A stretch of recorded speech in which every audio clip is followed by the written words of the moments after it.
This panel, last but by no means least, and please hang around, an area where governments of all stripes still have a lot to learn, but we are improving. Got some great opportunities to avoid the mistakes of the past and to ensure that we can take advantage of future technologies. It's called Protect the Corridors, Preserve the Land, Produce the Talent, Future-Proofing Our New Cities.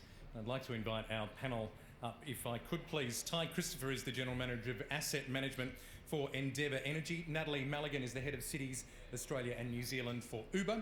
Jim Modrouvanos is the Executive Director, Freight Industry Branch Transport for New South Wales. Chris Pracy, Head of SkillsPoint, Infrastructure, Energy and Construction for TAFE New South Wales. And our moderator, Dr. Signor, the Director of for Greater Western Sydney for AECOM. Please make them welcome. What a great night last night was, and what a great day we've had. We're going to bring this home now with a fantastic panel talking about future-proofing Western Sydney. What a question. It could go anywhere. I think when we're talking about future-proofing Western Sydney, we've got to look at it in two frames. One is to try and learn from the history of Western Sydney and Sydney's growth and try not to make mistakes of the past. And we've got to talk about the opportunities that we're going to take to create this brilliant city that everybody's talking about. We're going to touch on both of those things. To set some context around that, let's just have a look back and cast our minds again. Sometimes when we talk about the brave decisions that Western Sydney's going to need, people talk about Bradfield and they talk about the Sydney Harbour Bridge and the foresight to create a bridge with that capacity back in the 1920s. Well, back in the 1920s, there were also plans underway to bring heavy rail out to Western Sydney.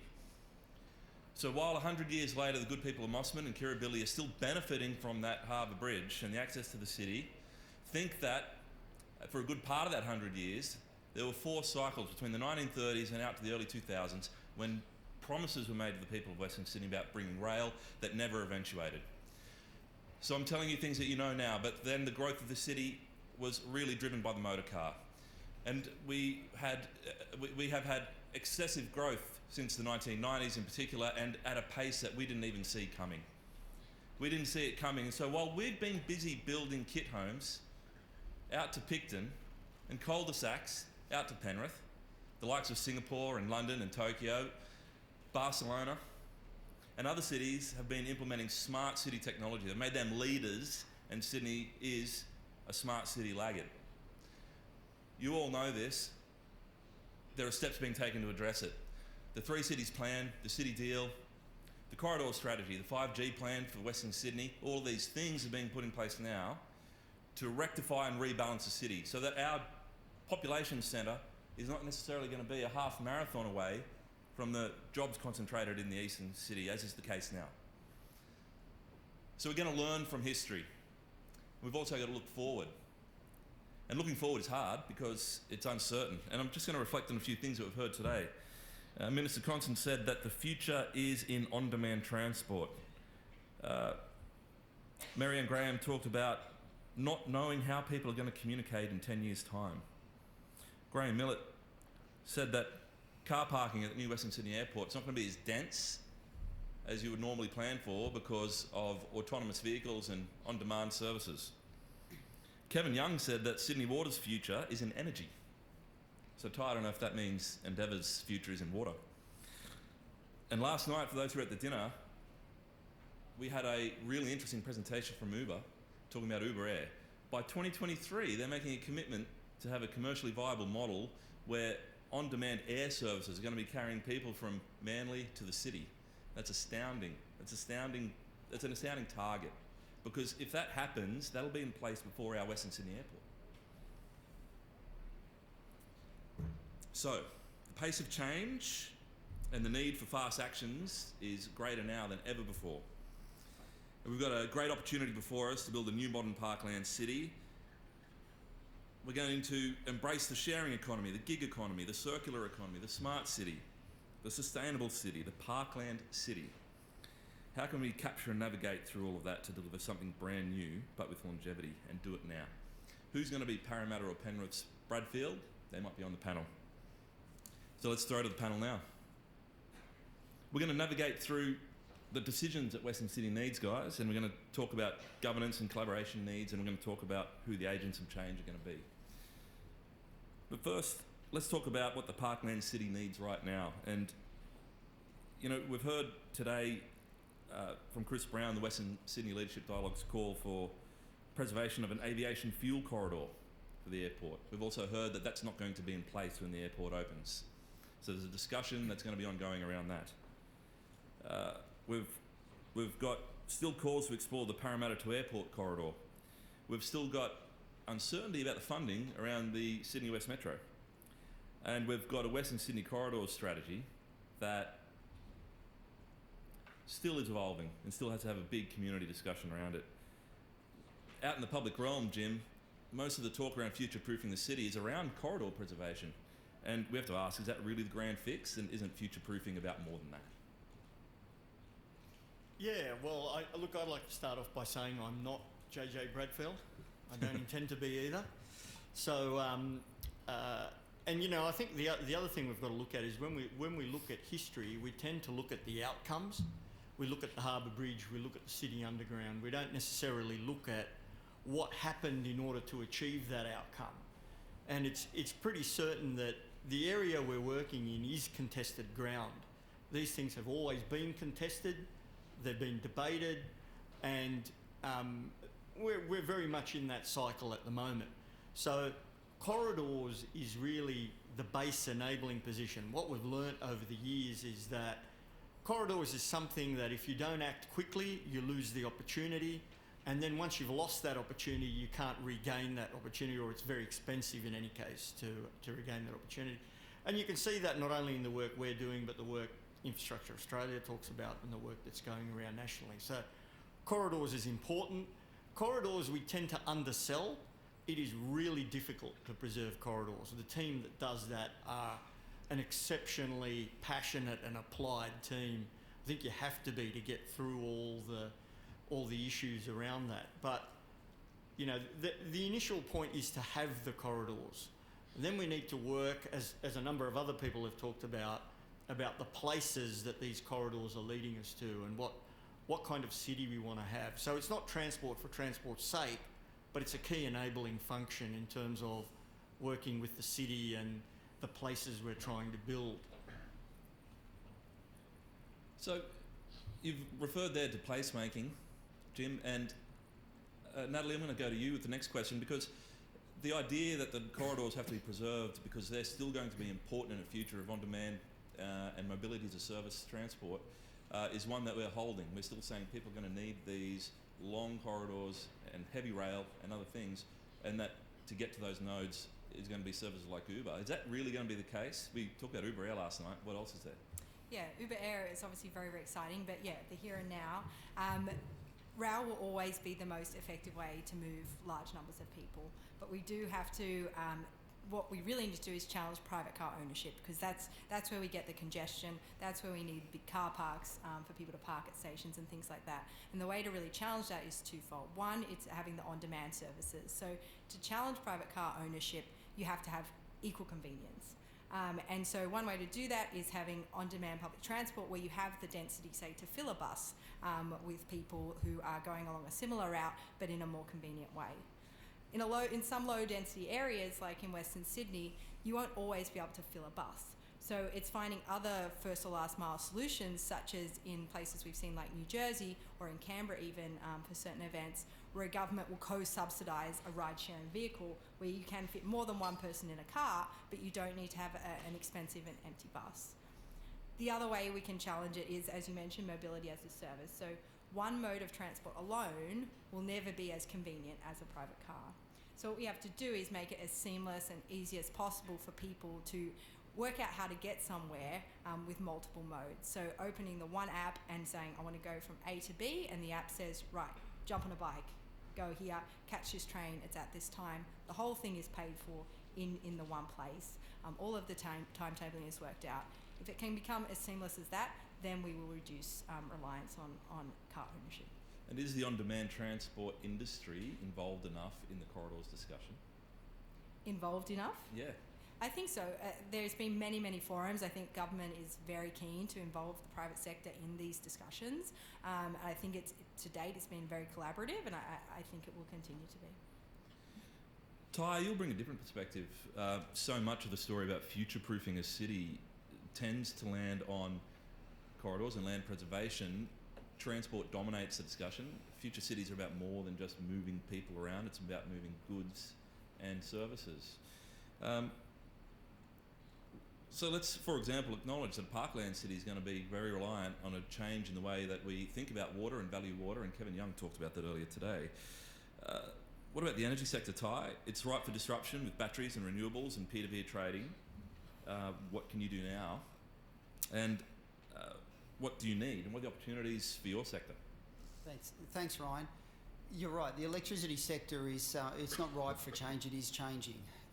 But with the advent of distributed energy generation, mainly solar on buildings, solar on homes, as well as now more and more affordable energy storage solutions becoming available, the combination of those two is transformational in how we supply energy to small communities as well as the broader city. But the one constant, the one thing I think that we can rely on even into the future, and this is where future-proofing and the corridors and everything Jim said earlier really comes to the fore, is the one thing that we also know is that even with broad-based and a transformed energy services market, in terms of both the time of day as well as the localised geography, where the energy is generated, where it is stored and where it needs to be used will not be the same places.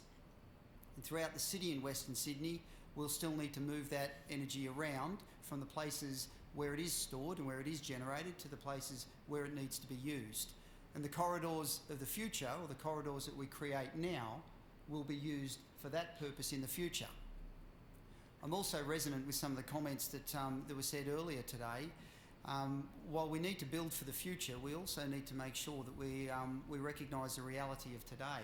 And the fact is, a lot of this technology is emergent and it will come, but we need to make sure that we're putting the right infrastructure in place so that the community and the city of Western Sydney can develop here and now, and then go on the pathway as the energy services area and all the other services, our friends in water, as it turns out, can continue their business development with new and innovative solutions.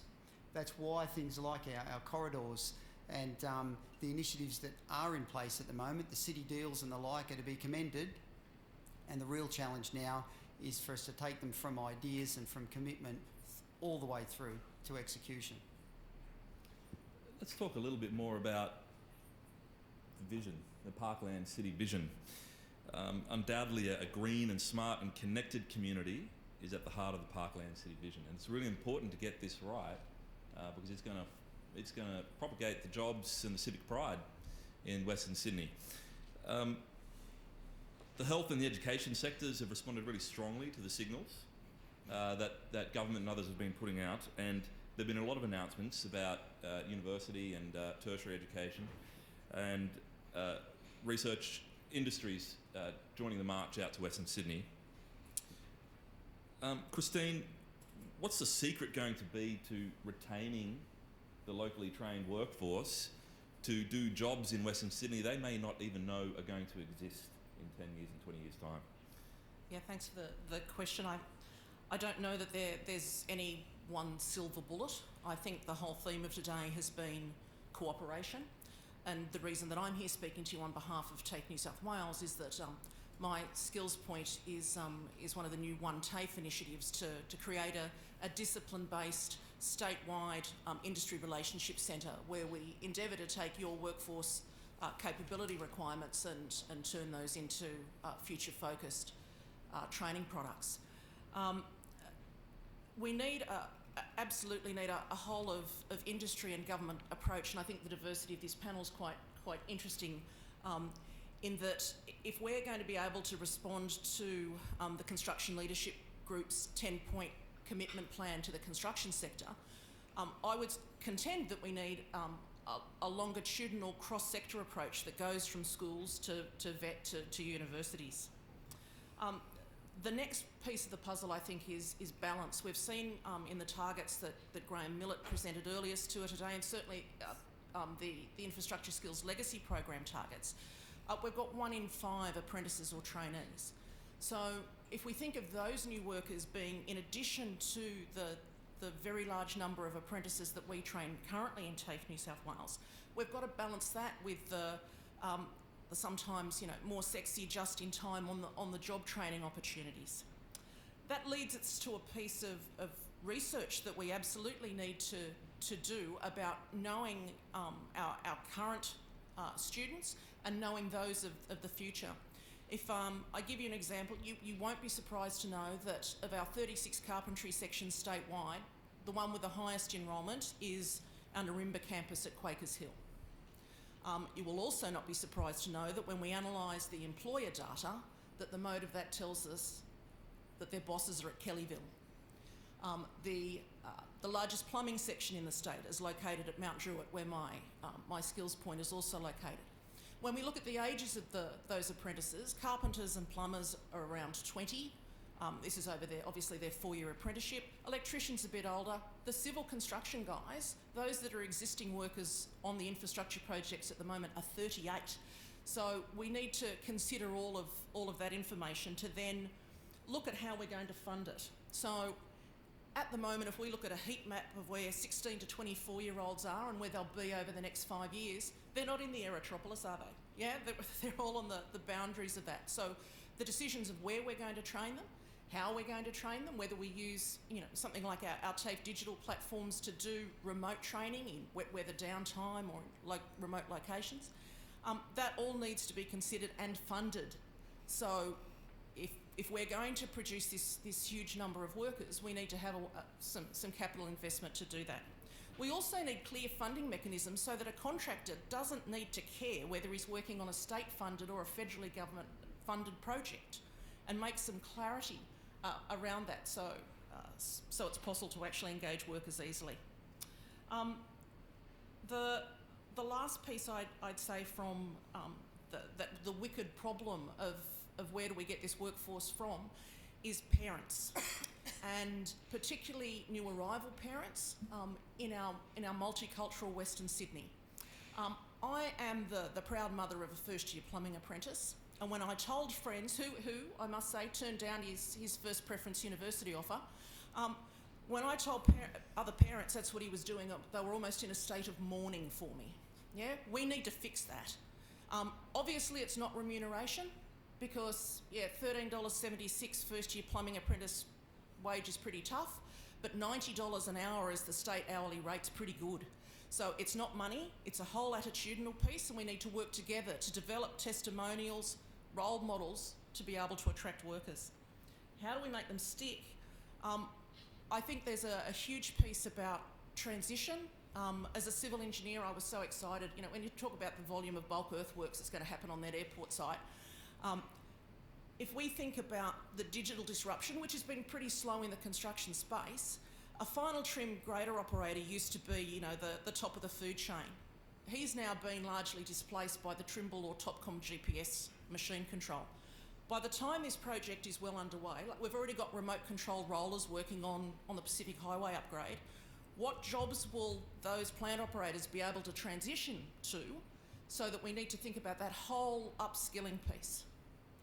We also, finally, and I will finish off, when I think about the electricity supply industry, the take-up of full qualifications in that space is really poor. Yeah, there's lots of skill sets. The training packages are so far behind your contemporary industry practice that we need ways of being able to develop bespoke solutions to respond to that, and have ways to fund them so that you can put your construction and other workers through those programs. Thanks, Chris. Does anybody else have anything to offer on how we can keep a locally trained workforce engaged in Western Sydney over the coming decades? Otherwise, we can move on. Jim, I'm going to throw to you. We're still talking about the hard decisions that Western Sydney needs to prosper into the future. Jim, we're going to return to a topic that was discussed earlier today, and that's the number of runways that are going to be delivered at the Western Sydney Airport. There are still some advocating to have 2 runways put in place from day one. There was a timeline put up earlier today that suggested that's not going to be the case. You're working through freight and logistics issues across the state right now. Are we missing an opportunity in terms of the ways in which we can get commodities and different types of industries exporting out of the nation by not having 2 runways at Western Sydney Airport straight out? Okay, very interesting question. Look, I think we've got to look at these things within the broader context that we're operating in. I think there is no, bottomless availability of money. So a lot of these things come down to prioritisation.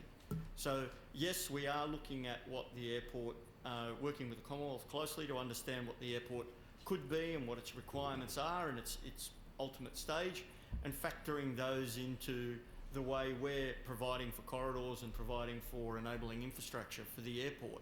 But fundamentally, when the airport brings in place these various pieces of infrastructure is really a matter for the Commonwealth and for a prioritisation of resources. I had an old CEO that used to say to me, so you want to do this project now, do you? Yeah. He'd say, well, that's a hospital or a school or some other important piece of critical infrastructure. So I think it's important to understand how these things work in context, work in demand, but I think it's also important to plan for that second runway to make sure that we will be able to introduce that second runway while we've got an operational airport. So, that might mean that it needs to be designed in a different way or in a way that will suit needing to come back while we've got an operational airport and finish off or complete in some way the runway. And I'm quite confident the Commonwealth's looking at that. So I think these things are understood and they're being worked through at the moment. Just a reminder to the audience that if you do have a question for the panel, just to raise your hand, a roving microphone will come around. I'll keep my eye out. We're going to change the subject a little bit to the governance and collaboration requirements for delivering on a future Western city. And Natalie, you talked earlier about how there has been good opportunity for the private sector and organisations like your own to get involved in discussion about new cities. Let's go a little bit further than that. Is it and build on the bureaucracy versus the boom discussion that Chris Brown hosted earlier?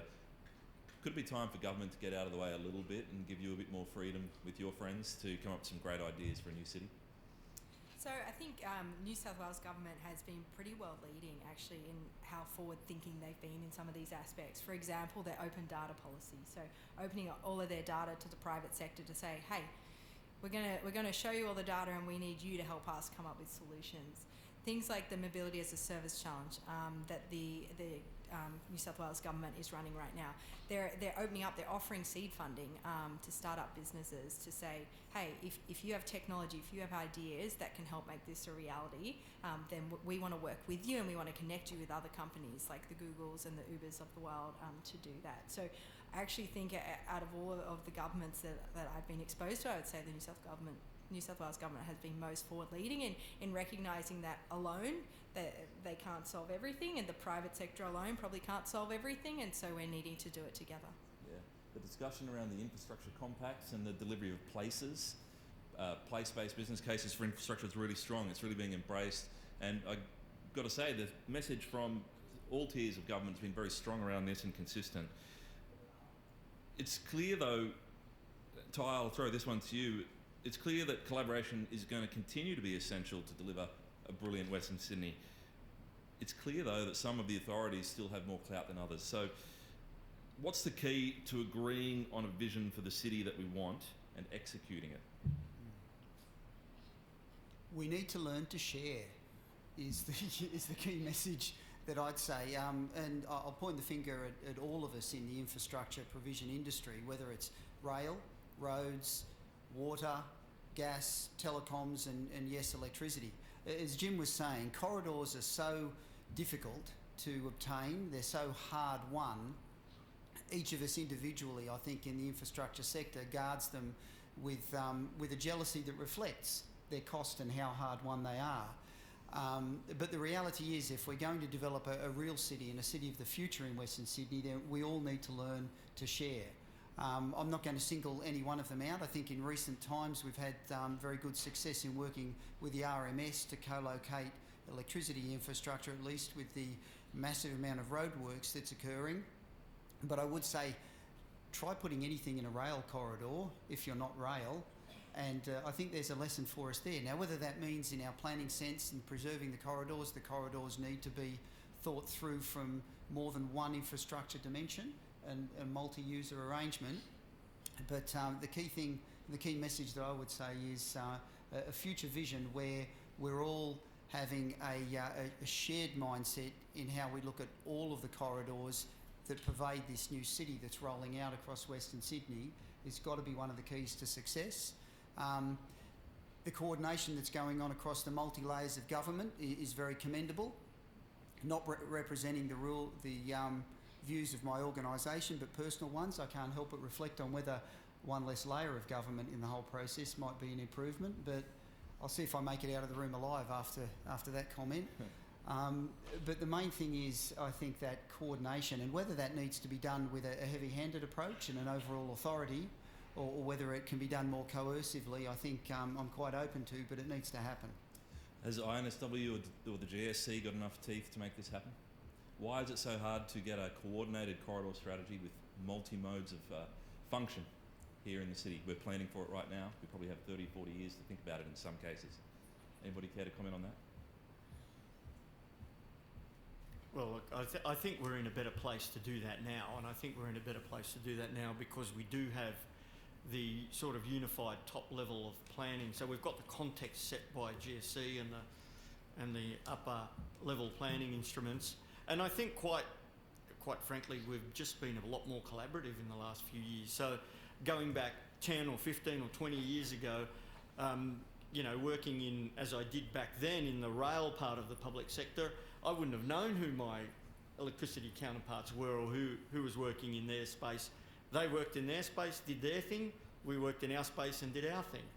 And, and the same with water and the same with a lot of the other utilities. So I think one of the key issues has been a recognition that we do need to come together. The corridors are hard fought, for example, in one example. And I think in the other example is where at some point we're all trying to produce the same outcome. We're all trying to produce a benefit for the state. We're trying to produce livable places. So it's really about, we understand that a lot more now than was in the past. And, we used to get criticised in the past in the transport space for, of course you want to build a railway, you're the railway people. So, let's build a railway. It's the answer to everything. But really we look at it more from a transport perspective and a place perspective now, and also working with our colleagues in the other utilities. So, I think we've gone on quite a considerable journey over the last 10 or 15 years. Yesterday when Uber put their idea up for Uber Air, it was really interesting, and we've walked the room today and most of the comments on the floor have been around, wow, you're going to get that in place in 5 years. Has anybody talked to CASA? To the panel, are we agile enough to embrace shocks and big changes that might be necessary? We're talking about 5G and the smart city. We're talking about the smart precincts that are going to be built around the universities. Are we agile enough to take these opportunities and work them through government right now? Well, from what's happened to date since it was announced that Sydney and Melbourne were on the shortlist for launching Uber Air, we've actually been astounded by how excited all of the elements of government have been and all of the different bodies, including CASA. And so the intent is definitely there, and I think that's the first step, is the intent to want to make it work and to want to make it work together. So we are very confident that the government is very much on board in trying to find ways to get there. We've just got a couple more questions to go before we wrap up. We're going to talk about skills and jobs again. We're going to return to some of the things that Christine's been talking about. Again, there's so much talk about the innovation clusters. There's so much talk about R&D. Are we able to try and be what we can't see? How are we going to match the likes of Singapore, create a smart city in Western Sydney, and do we have to bring the whole of Sydney along for the journey straight away? Or can we settle with or live with a Western Sydney that's a little bit smarter than the East? Christine, you got any thoughts on that? Oh, that's a really interesting question. I spend much of my time trying to think about how what we design for metropolitan Sydney works in the rest of the state. So the competition within metropolitan Sydney is a really interesting question. Whether we can get enough skills into our our Sydney workforce, and certainly we've seen it already on projects that are, if I use the word cannibalising, I'm not saying that in a nasty way, but it was interesting that Minister Constance was talking about, making the market more competitive. The contractors, especially the small contractors we work with, talk about never being in an environment where there was a higher volume of work but tighter margins that they're working within that we're in at the moment. If you think about the fact that we're competing in that same saturated market for teachers, so I've got a colleague who uses the description of stop searching for the unicorn, and by that he means that the shotcreting rock bolter with fabulous soft skills may not actually be out there, and if he is, or she is, they're certainly not looking to leave their current pay rate to come and be a teacher in TAFE. So it's essential that we partner. If we don't have the skills, if we don't have that capability, we immediately need to, as we have done on many projects to date, partner with other organisations who do. We need to start looking to industry to say, it's a joint problem. You need your workforce trained. We're part of that industry with you. So, do we look at partnering with you to bring people on secondment to a short period of time as trainers to train those workforces and then return them back to the industry to create that legacy piece? There's a whole lot of partnership opportunities that we need to explore. We also need to increase the talent pool. So we can't keep having 1% participation of females in our industry. Talking to some recent female graduates, they talked about being strongly encouraged to move into STEM subjects,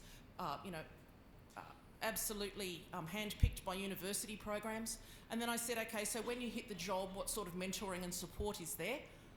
And not a lot. So we've got to get better at that too. There's the numbers that are increasing, but not fast enough.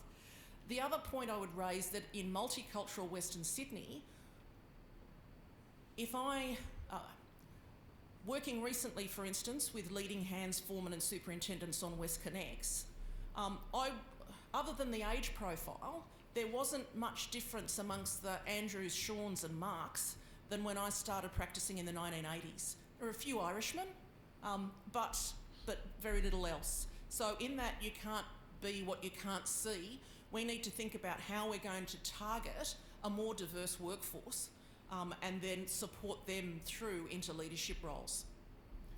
I think that's a fantastic insight to finish on.